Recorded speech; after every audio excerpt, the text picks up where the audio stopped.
Vi skal have et billede af dig forfra, også kaldet et portrætbillede. Der skal være lidt luft for oven, og det skal være, så man kan se lidt af din krop.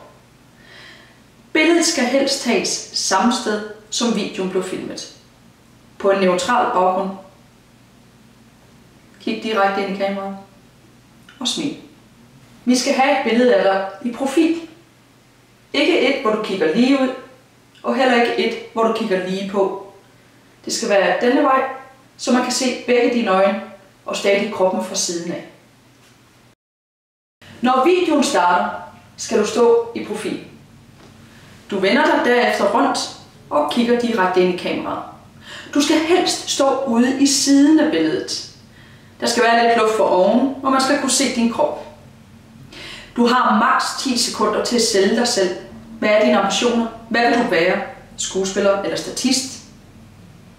Og så skal det helst filmes på en neutral baggrund. Hvid helst.